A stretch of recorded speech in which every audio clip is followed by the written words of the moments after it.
Hi, it's Dr. Pavanka. I just wanted to talk real quick about osteoarthritis and pain control in dogs. So I'm not going to go too deep into osteoarthritis. I might do that in a later video if people have questions or would like me to go deeper into it, but I feel like most people have some understanding of arthritis. It's degeneration of joints and kind of the pain that we see a lot of times with aging, but sometimes after traumatic events. But typically what we're looking at and what I want to go over in this video is some of the options that we have available for treatment. None of these options are a recommendation for me by any means. I would say that if you do want to pursue any of them, you should talk to your vet that you have that veterinary patient-client relationship with before going ahead and trying any of these, just because I have never seen your dog in most cases. If you are a client of Village Vet, do let us know and we can discuss them with you, but I am not giving these as advice to do as a next step for your dog at home. I'm just kind of putting out what options I typically talk about with people in clinic. So the first thing that I usually recommend starting with is joint supplements. If you're doing kind of a basic glucosamine, we do typically recommend doing a chondroitin with it because otherwise it's not very bioavailable. I would say that with any supplement, those are not governed by the FDA or any other governing body. So they don't have to really have safety studies or efficacy studies. So you could give something and it could have no effect whatsoever on your pet. That's where I typically try to recommend companies that I've had more experience with, that I've seen more research and literature behind. Nutramax is one of those. I really do like their Wilactin, which is a fish oil supplement. One specific time that I've noticed it worked pretty well is I had a patient a couple years ago that was just really showing signs that she needed a fish oil supplement in her life. We were having some skin and nail issues, and she was already on a fish oil supplement. So we went and switched her to the Wilactin, and I did notice such a big difference because the over-the-counter human supplement she was on, she just was not getting any benefit from. So I would recommend, if you do have something like that, talk to your vet, see if that's something that would work for your dog. I've been told that if they don't do well with a fish oil supplement, then switching them over to something such as a green lip mussel supplement might be a good idea. Again, I would look for recommendations on what has worked and kind of look into the company because it's a buyer beware situation with supplements. Flexidin and Dosequin are the two that we recommend most in our clinic. They work really well. You can give both same day. They just can't be given at the same time. And they do seem to really benefit a lot of dogs. A lot of times too, if we're kind of going more from the supplement route and you're not wanting to go as much towards medications initially, we have things such as Chinese herbs. Some of those are really good for pain. With any Chinese herb, we got to keep in mind that with any traditional Chinese medicine, it typically takes about twice as long as the condition has been going on for it to have resolution with that. And sometimes we do see diarrhea and vomiting with Chinese herbs. So I typically will start them on a lower dose and work their way up to their full dose. But those are an option that a lot of times we underutilize.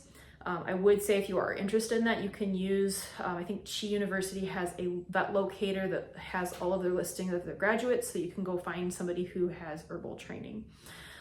Again, it's one of those things, I wouldn't go out and just grab any herb. I would make sure that it's one that has safety and efficacy studies if possible.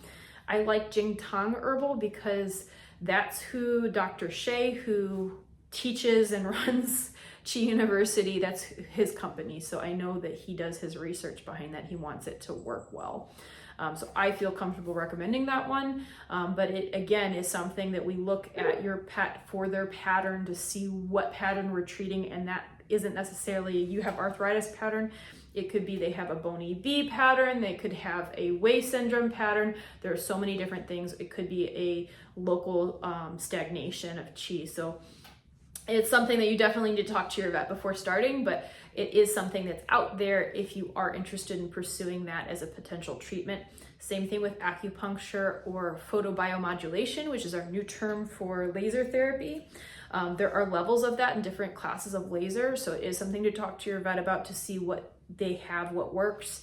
I will say the laser that we have at Village Vet versus the one that I have at home that's a cheapo laser, there is a big difference just because the cost and the amount of research that went into the one that we have and we invested in at work is much, much, much higher than the one I have at home. So I am sitting there for like 4 times the amount of time to get my little cheapo Amazon laser to work as well. So that is another option. Another option that we have that's kind of on the same line would be pulse magnetic therapy with our CC loop. I think there's a couple other ones out there. I have heard if people are sensitive, they can get headaches with the bed. They typically don't with a necklace collar thing. But that is something that we do recommend, and it is something that can help with gastrointestinal signs too. And then after we exhaust all of those, our rehab therapy, our acupuncture, our Chinese herbs, our supplements, our omega-3s, our CC loop, we're looking at the next step up, which is pharmaceuticals. So typically we will start you off on a non-steroidal anti-inflammatory medication. There are multiple of those. Typically a lot of people like carprofen because it's cheap, but with any of these, because they are metabolized by liver, kidneys, we want to double check liver and kidney values at least every year. Sometimes we do want to do it more than that if we're seeing any issues, just because we can see liver and kidney changes due to those. The other one that's brand new would be Librela. For cats, it's Silencia, and it is a once a month injection that has an anti-nerve growth factor that helps decrease basically the nerve endings at the joint. So we don't recommend it on growing animals because it could cause some problems with development.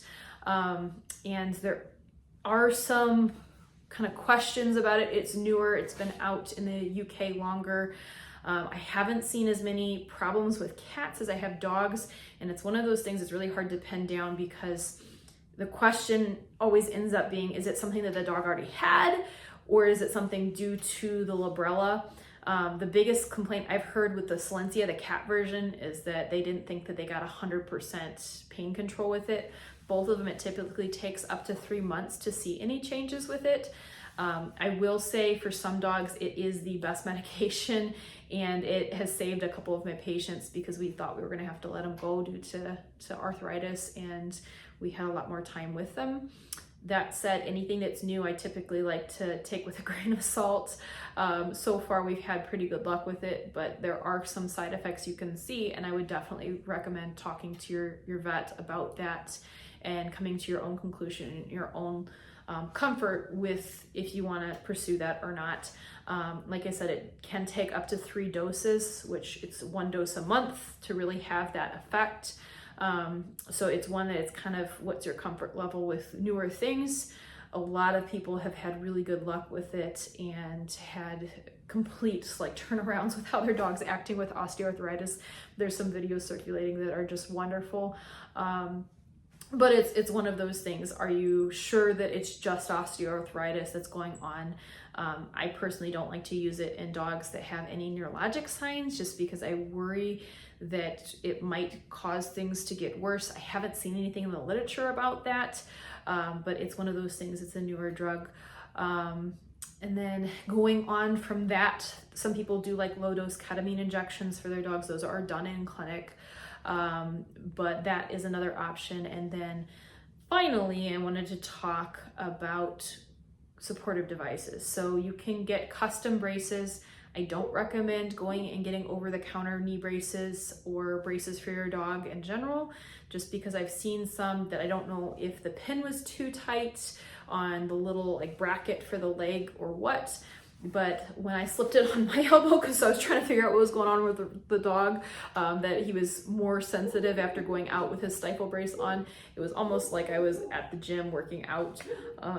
So I do recommend the custom over the counter because I've seen some of those cause everything to get worse. If it is something like a stifle injury, a lot of times we do recommend you go talk to the orthopedic surgeon, just because then you have a better idea of your options and what works best for you, because not every protocol fits every dog and every lifestyle. A lot of times if it's like a cruciate, going to surgery is going to get you a faster turnaround time. You're going to be up and running faster than if you were to do medical management. And typically there's less arthritis if you do get that surgery and don't let it sit and damage itself more. So we talked about braces. The very final thing is wheelchairs. It's not just for the dogs that can't walk. Sometimes if they're having a hard time getting around, you can put them in it, and it does the same thing like our underwater treadmill and taking the weight off the joints so that they can move more. We've had dogs that have been able to go back to a more normal activity level with that, and that's a wonderful thing because every time they moved that joint fluid by moving, that does help nourish that joint capsule and help with the arthritis. So getting them out there moving, getting that muscle tone back, doing different muscle supplements like Ursulix or Myos, that can really make a big difference for your dog and their life and quality of life, which is something we always have to keep in mind. But I would say in whole, if you have any questions about any of these, please do reach out to your normal vet. Just because they have that veterinary patient-client relationship, they've seen your pet and they can go through the records and make sure that you don't need to come in for a recheck to make sure that there's nothing new, and just to make sure that there's nothing that would be better for them than any of these recommendations. Again, these are options, and I am not recommending going and starting your dog on any of these. I'm recommending talking to your vet to see if these might be an option for you if you are in a situation where your pet needs something for pain control. Do let me know if you have any questions or if there's anything that I can clarify in this video. But again, this is just kind of a brief overview of all of the potential options that you have.